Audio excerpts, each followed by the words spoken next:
እድር አለ ደቂቃ ለሊቃውንቱ ለብፁዓን አባቶች ለመልቀቅ በዚህ ርዕስ እንማራለን። ሁላችሁም ይህንን ርዕስ በሉ። የክርስቶስን ፍቅር በሉ። ማን ያስተወናል?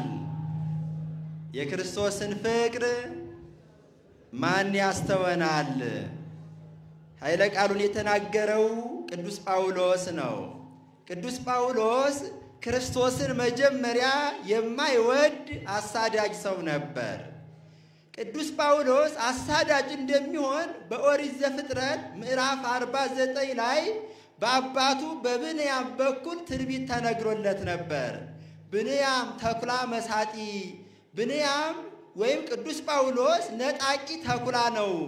ጠዋት የሰዎችን ገንዘብ ይነጥቃል፣ ከሰዓት ግን ይመልሳል ተብሎ ተነግሮለት ነበር።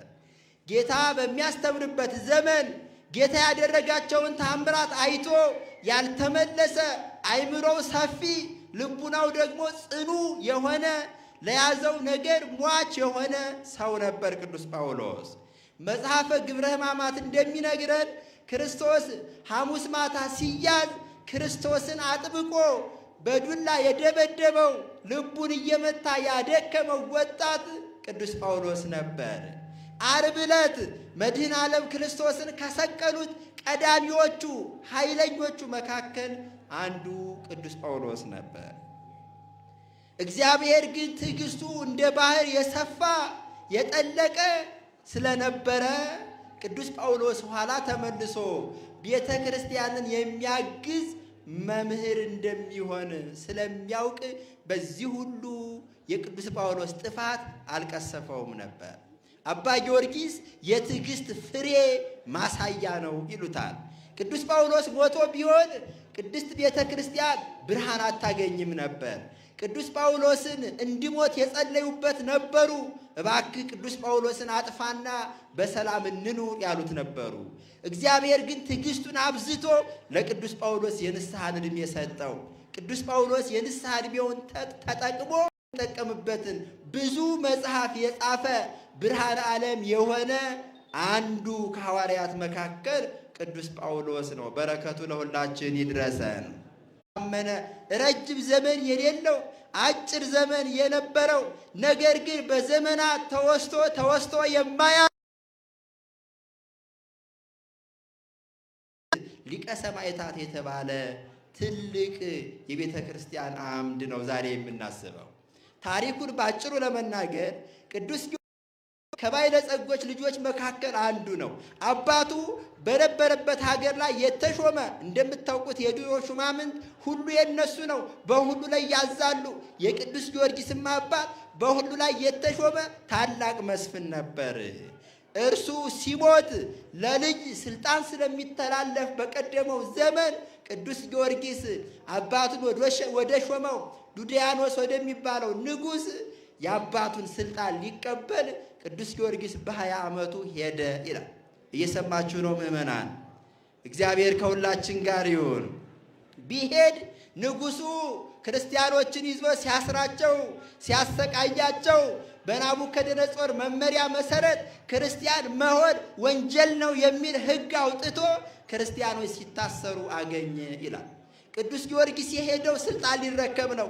በሄደበት መንግስት ግን ያ መንግስት ክርስቲያኖችን የሚያሰቃይ ነበር። የክርስቲያኖችን ነፃነት የሚገፍ ነበር። ይሄ ዛሬ በተለያዩ ዓለማት አለ። ክርስቲያኖች እንደ ልብ በሚሰሩበት መስሪያ ቤት ብዙ ቦታዎች ላይ ነፃነት የላቸውም። በእኛ ሀገርም አልፎ አልፎ ይሄ ይታያል። በእውነቱ ክርስትና እንደ ኋላ ቀርነት የሚታይበት ዘመን ዛሬ በጣም ብዙ ሀገሮች ላይ ይሄ ይታያል። በአዋጅ ክርስቲያኖችን ክርስትና ወንጀል ነው ብለው የከለከሉ ሀገራት አሉ በዓለም ላይ። እኛ ሀገርም ወጣቱ ክርስትናውን እንዲሸማቀቅበት የሚያደርጉ አልፎ አልፎ የምናያቸው የምንሰማቸው ንግግሮች፣ ተግባሮች አሉ። ቅዱስ ጊዮርጊስ ግን ይህንን ሲያይ ምን አለ? የቤተ ክርስቲያን ስለሆነ ሕይወቴ ቤተ ክርስቲያን ለቤተ ክርስቲያን ይሁን ብሎ ክርስቲያኖች በሚሰቃዩበት ሀገር ያንን ስልጣን ይዤ ወንድሞችን አላስርም አላሰቃይም ብሎ እኔ ስልጣን አልፈልግም ብሎ ተመልሶ የቀረውን ሀብቱን ለድሆች መጽውቶ ከንጉሱ ፊት ቀርቦ እኔ ክርስቲያን ነኝ አለ። የሰማችሁ ነው ምዕመናን? እስኪ እኔ ክርስቲያን ነኝ በሉ። እኛ ምንድነን አላችሁ? ክርስቲያን ማለት ደግሞ ምን ማለት ነው?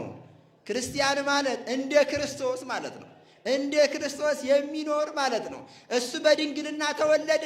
የእናቱ ድንግልና በእናትነት አልተለወጠም። ድንግል ነች እሱን ወልዳ። ክርስቲያንም ሲጠመቅ የተጠመቀበት ማይ ስጥቀት የለውም፣ ቀዳዳ የለውም። ሰው ከጥምቀት በሚወለደው ልደት ይከውን አምሳለ ልደቱ ለክርስቶስ ዘተወልደ ዘእንበለ ፍትወት ይላል አትናቴዎስ። ያለ ዘር የተወለደ ክርስቶስን ያስመስለዋል። በ40 በ80 ቀን የሚወለደው ልደት ክርስቲያን መሆን እንደ ክርስቶስ መሆን ነው። እንደ ክርስቶስ መኖር ነው። እሱ በገዳመ ቆሮንቶስ ጾመ፣ እርሱ ተጠመቀ፣ እርሱ ስለ ፍቅር እስከ መቃብር ወረደ። ክርስቲያን መሆን እንደ ክርስቶስ መሆን ነው። እንደማን መሆን ነው አልኳችሁ? እንደ ክርስቶስ። ዛሬ ታዲያ ክርስቲያን ነኝልና ታረቅ ሲሉት እኔ ገሌን ይቅር ከምል እንጦርጦስ ልውረድ ይላል። ደግሞ አንዳንዱ አንጨቆረር ያድርሰኝ ይላል። እዚህ ሰሜን ሸዋ ያለችዋን ጥሩዋን ሀገራችንን የመውረድ ምልክት አድርጎ ማለት ነው። እኔ ከገሌ ከምታረቅ አንጨቆረር ልውረድ ይላል። በቤትህ ሆነህ አንጨቆረር ከምትወርድ እንጦርጦስ ከምትወርድ መንግሥተ ሰማያት ብትገባ አይሻልህም? ምንድነው ሲሉት ክርስቲያን ነኝ ይዘክራል፣ ነጠላ ይለብሳል። ዋናው ነገር ግን የለውም፣ ፍቅር የለውም፣ እንደ ክርስቶስ አይደለም። አዳምና ሔዋን የእግዚአብሔርን መንግሥት ለመውሰድ ከዲያብሎስ ጋር ተማከሩ። የበለስን ደም አፈሰሱ። ሔዋን እግሮቿን ወደ በለስ እንዲገሰግሱ አደረገች። ሔዋን በእጇ በለስን ቆረጠች። ሔዋን በአፏ በለስን በላች። ክርስቶስ ግን የበደለችው ሔዋንን ለመካት እሷ በአፏ በለስን እንደበላች እሱ መራራ ሐሞትን ጠጣላት። እሷ እግሮቿን ወደ በለሱ እንዳስገሰገሰች ክርስቶስ ደግሞ እግሮቹን በቀኖት ተቸነከረላት። እሷ በእጇ ዕፀ በለስን እንደቆረጠች ክርስቶስ እጁን ዘርግቶ ተቸነከረላት። ለጠላቶቹ ለአዳምና ለሔዋን ክርስቶስ ካሰ፣ ይቅር አለ። የበደሉትን በሞቱ ከራሱ ጋር አስታረቃቸው።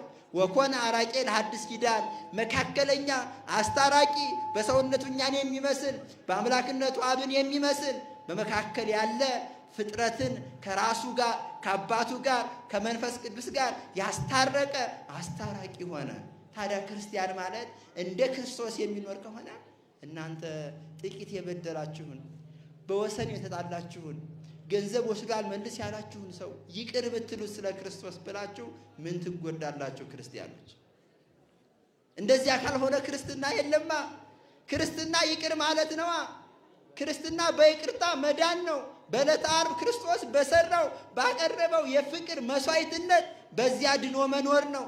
ፍቅር የሌለው ዕለተ ዓርብ የለውም። ዕለተ ዓርብ የሌለው መስቀል የለውም።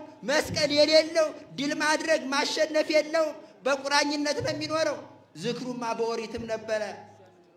ቤተ እግዚአብሔር መሄዱ በኦሪትም ነበረ። ሕንፃ መስራቱ በኦሪቱም ነበረ። ሰሎሞን ሰርቷል፣ ሙሴ አንጿል። የክርስቶስ ፍቅር ግን በኦሪቱ የለም። የዕለተ ዓርቡ መስዋዕትነት በኦሪቱ የለም። የእነዚያ ቤተ መቅደስ በበግ ደም የከበረ ነው።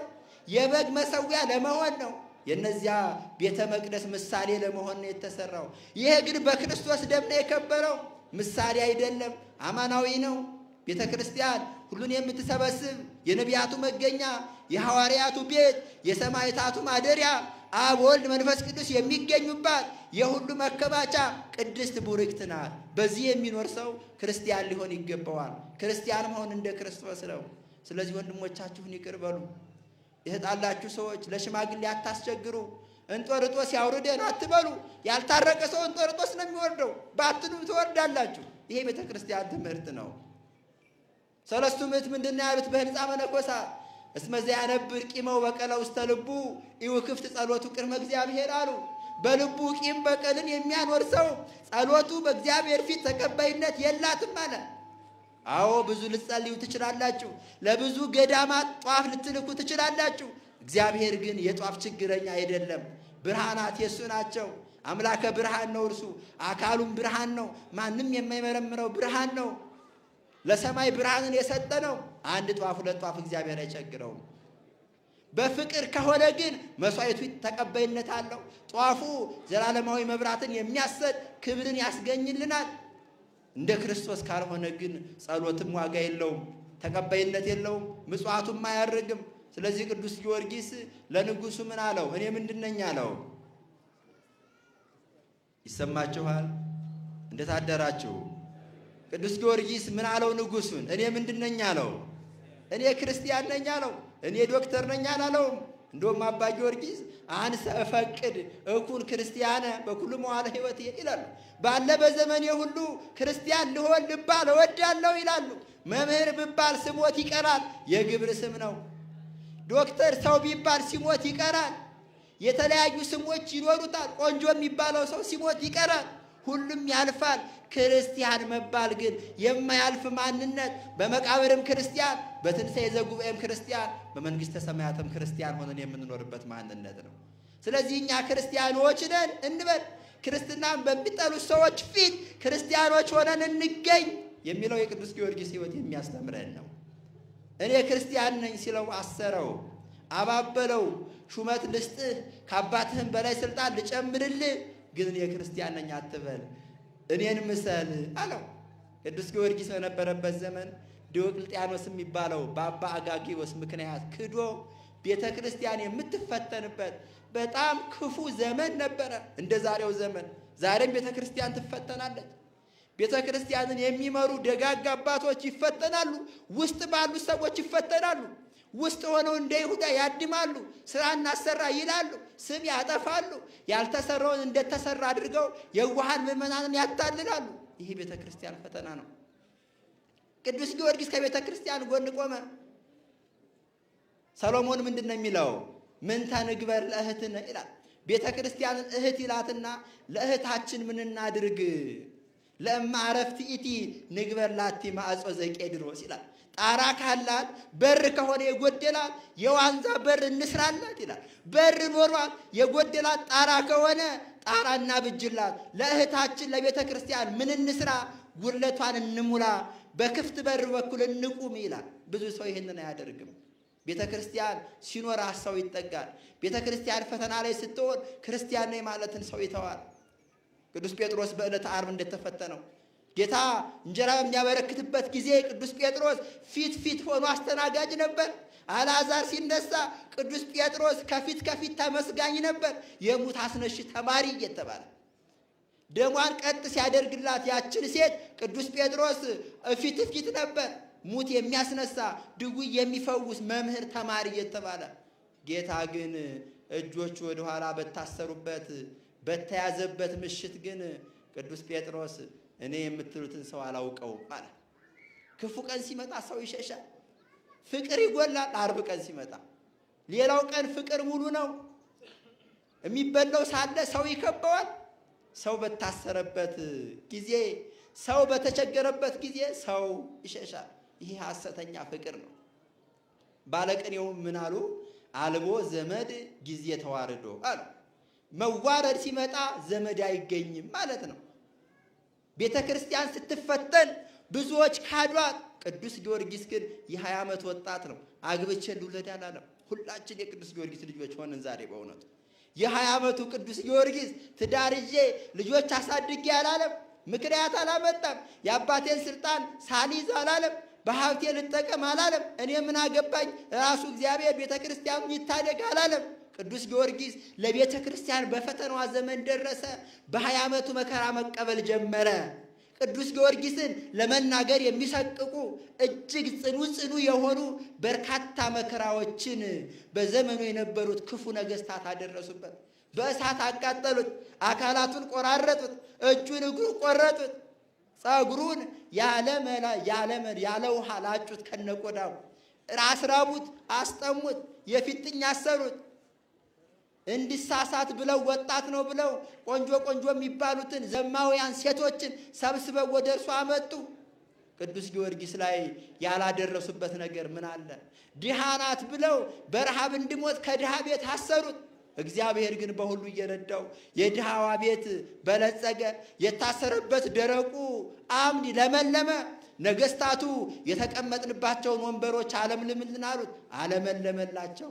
እግዚአብሔር ከእርሱ ጋር ስለነበረ ንጉሱ አንድ መጥፎ ጠንቋይ አምጥቶ የቅዱስ ጊዮርጊስን ልቡን የሚሰነጥቅ አንጀቱንም የሚበጣጥስ መጥፎ መርዝ አጠጣልኝ አለው። ቅዱስ ጊዮርጊስ ጠጣ። ነገር ግን ቅዱስ ጊዮርጊስ ያንን መርዝ ሲጠጣው በእግዚአብሔር ስም አማትቦ ጠጣው። እጁ ታስሯል፣ በልቡ አማተበ። እጁ ታስሯል፣ ማማተብ አይችልም። እንዳያማትብ ተብሎ በልቡ አማተበ።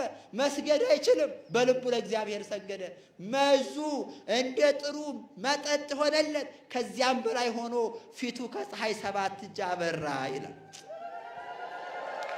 አዎ የእግዚአብሔር ስም መራራውን ያጣፍጣል። የእግዚአብሔር ስም መርዙን ጣፋጭ ያደርጋል።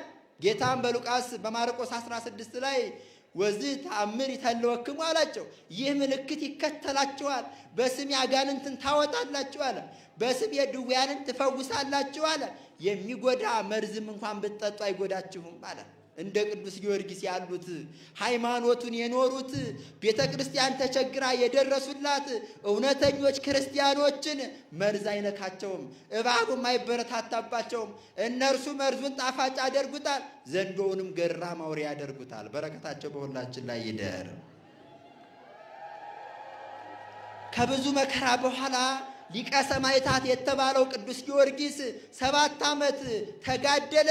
ከ7 ዓመት በኋላ መከራውን ሁሉ ፈጽሞ ያላደረሱበት ነገር ሲጠፋ እግዚአብሔር ወልድ በትልቅ ግርማ በዛሬው ዕለት ወደ ቅዱስ ጊዮርጊስ መጣ ይላል መልእክቱን አስከትሎ።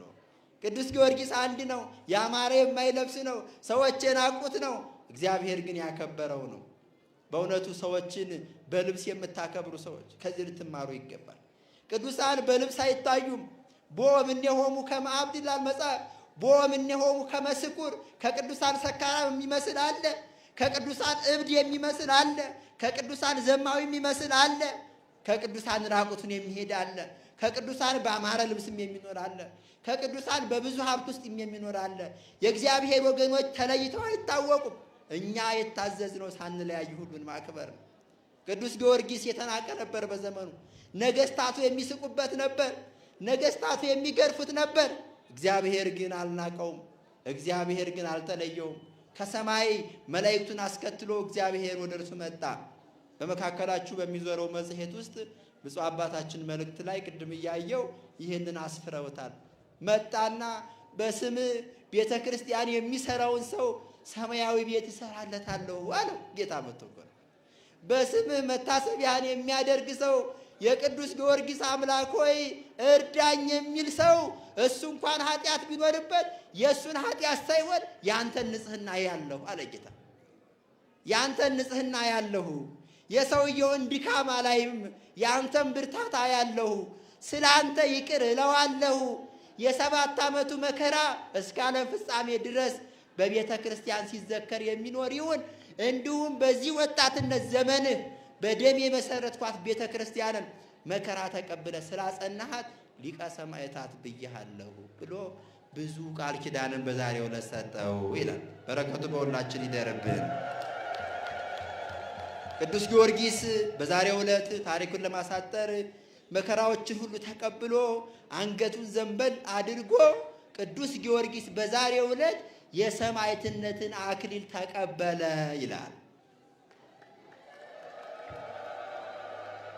ሊቁም ሶበከለልዎ ይላል።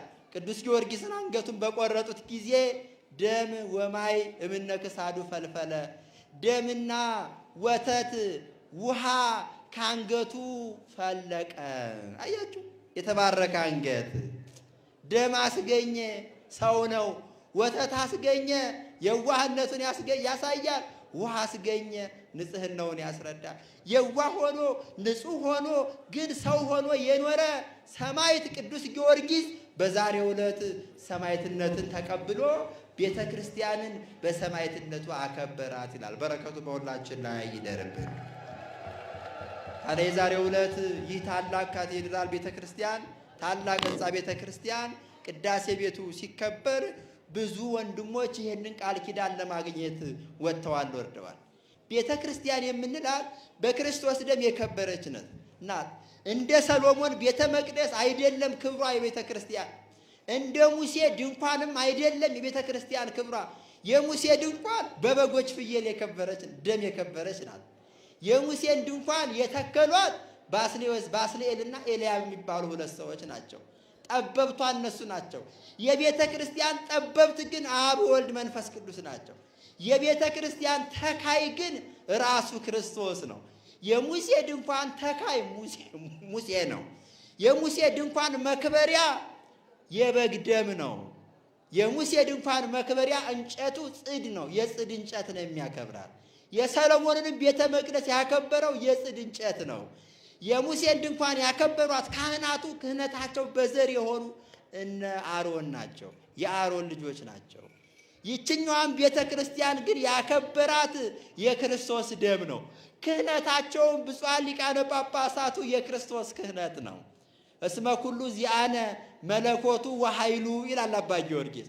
የክርስቶስ መለኮታዊ ስልጣኑ በጸጋ ለካህናቱ ተሰጥቶ ብፁዓን አበው ሊቃነ ጳጳሳት የክህነት የዘር ሐረጋቸው የሚቀደው ከሌዊ ሳይሆን ከክርስቶስ ነው። ጌታ ክርስቶስን ሾመ። ጌታ ማርቆስን ሾመ። ማርቆስ ተከታዩን ሾመ። ሲወርድ ሲዋረድ ብፁዕ አባታችን አቡነ ቀለሚንቶስ ላይ ደረሰ። ብፁዕ አባታችን አቡነ ፊልጶስ ላይ ደረሰ። ብፁዕ አባታችን አቡነ ኤጲፋንዮስ ላይ ደረሰ።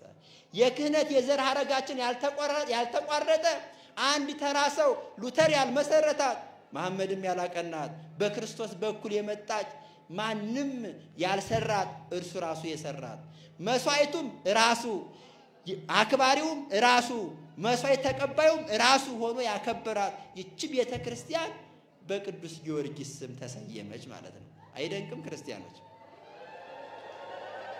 ጌታ በነቢዩ በኢሳይያስ እንደተናገረው ጃንደረባ ያደረጉት ራሳቸውን በቤቴ ስም እሰጣቸዋለሁ እንዳለ አንዳንድ ሰው እንደውም በቅዱስ ጊዮርጊስ ስም ቤተ ክርስቲያን ለምን ይተከላል ይላል። ወንጌሉ በቅዱሳኑ ስም አይደል እንዴ ተጻፈው? የማቴዎስ ወንጌል እያለን ጌታ ያስተማረው ትምህርት በማቴዎስ ስም ነው እስከ ዓለም ፍጻሜ የሚጠራው። ጌታ የሰበከው ስብከት የዮሐንስ ወንጌል እየተባለ በዮሐንስ ስም ነው የሚጠራው። ወንጌሉ እንኳን በቅዱሳኑ ስም ነው የተጠራው። አዎ መንግሥተ ሰማያት እንኳን በአብርሃም ስም ነው የተጠራችው። ሉቃስ ወንጌል ምዕራፍ 16 ላይ ድሃው አልዓዛር ሲሞት ጸሐፊው ምን ይላል? ጌታ የተናገረውን ሲናገር ወወሰድዎ ውስተ ሕፅነ አብርሃም ይላል። ወደ አብርሃም እቅፍ ወሰዱት ይላል። መንግሥተ ሰማያት መባሏ ቀርቶ የአብርሃም እቅፍ ተብላለች። ይቺ ቤተ ክርስቲያንማ በእነ ቅዱስ ጊዮርጊስ መላ ዘመናቸውን በብሕትውና በኖሩት በእነ አባ ተክለ ሃይማኖት ስም ብትጠራ እግዚአብሔር ያዘዘው የፈቀደው ነው ማለት ነው። ጌታም በማቴዎስ ወንጌል ላይ እንዲህ ብሏል፣ ከምስራቅ ከምዕራብ ይመጣሉ አለ። ስለ መንግሥተ ሰማያት ሲናገር በአብርሃም በይስሐቅ በያዕቆብ እቅፍም ይቀመጣሉ አለ። መንግሥተ ሰማያት የአብርሃም የያዕቆብ የይስሐቅ እቅፍ ተብላለች። ቤተ ክርስቲያንማ የክርስቶስ ደም የሚፈተትባት በክርስቶስ ደም የከበረች በቅዱሳኑ ስም ብትጠራ ምን ክፋት አለው? ይሄ እግዚአብሔር ያዘዘው ነው ማለት ነው። የትምህርታችን መጨረሻ እንደሆነ አባ ጊዮርጊስ ያሉትን አንስተን እንቋጫለን። አባ ጊዮርጊስ እንዲህ ይላሉ፣ ወባቲ ለዛቲ ቤተ ክርስቲያን ስርዓተ መላእክት አርአያ ዘበሰማያት። ለዚች ቤተ ክርስቲያን በሰማይ ባለችዋ ቤተ መቅደስ ስርዓት መሰረት ሰማያዊ የመላእክት ስርዓት ይላሉ። ለመላእክት አለቆች አሏቸው። ኪሩቤል ሱራፌል ከሚባሉት ውስጥ ኪሩብ ሱራፊ የሚባሉትን መላእክት አውጥቶ ጌታ የዙፋኑ ተሸካሚዎች አድርጓቸዋል። በማዕረግ ከመላእክት ሁሉ ኪሩቤል ሱራፌል ይበልጣሉ። ቤተ ክርስቲያንም በማዕረግ በመምራት ሊቃነ ጳጳሳት ይበልጣሉ። ከዚህ እየንተ ሱራፌል ብነ ዲያቆናት ንጹሐን እያሉ እየንተ ሊቃናት ብነ እያሉ አባ ጊዮርጊስ ስለተናገሩ በሱራፌል በኪሩቤል አምሳል ሊቃነ ጳጳሳት አሉ። በዲያቆናቱ አምሳል በላይ መላእክት አሉ። በካህናቱ አምሳል በላይ መላእክት አሉ። እንደዚሁም ሁሉ ቤተ ክርስቲያን በዚያ ስርዓት የተሰራች ንጽጽሯ ሰማያዊ የሆነ ቡለኬት አይደለች።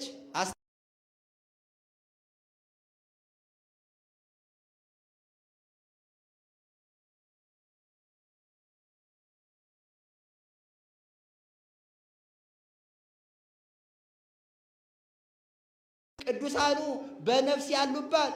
እንደውም አባ ጊዮርጊስ መጽሐፈ ምስጢር ላይ እንዲህ ይላሉ፣ ለእማ ሐሰስካ ለሳራ ይላሉ። ሳራን ብትፈልጋት ና በቤተ ክርስቲያን ወደ ቤተ አብ ወልድ መንፈስ ቅዱስ ቢፈለጉ ቤተ ክርስቲያን ይገኛሉ። መንፈስ ቅዱስ ስጋውን ደሙ ሲለውጥ ይገኛል። ወልድ በተለየ አካሉ ስጋው ደሙ ሆኖ ሲቆረስ ይገኛል። አብም ልጁ በቤተ መቅደስ መስዋዕት ሆኖ ሲሰጥ ሲያይ ይገኛል። ቤተ ክርስቲያን የሦስቱ መገኛ ነች። ተክለ ሃይማኖት በቤተ ክርስቲያን በሙሉ ክብራቸው አሉ። ነቢያቱ በቤተ ክርስቲያን በሙሉ ክብራቸው አሉ። ቤተ ክርስቲያን በሰማያዊ አምሳል የተሰራች ንጽጽሯ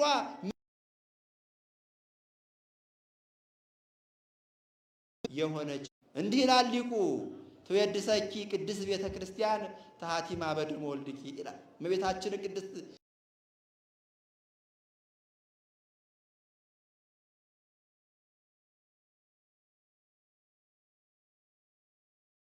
ነች ቤተ ክርስቲያን።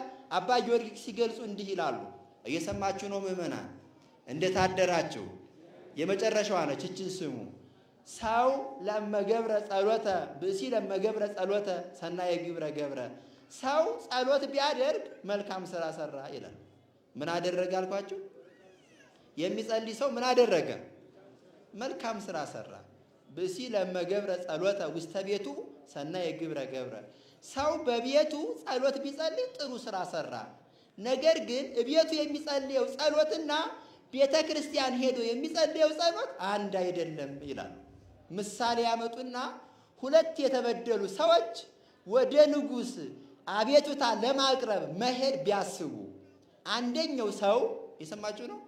አንደኛው ተበዳይ እኔ ቤተ መንግስት ድረስ ምን ያለፋኛል፣ ደብዳቤ ጽፌ ልላክ ብሎ ደብዳቤ ጽፎ ቤተ መንግስት ላከ። አንደኛው ማለት ነው። ደብዳቤውን ነው የላከው ሐሳቡን ገልጾ።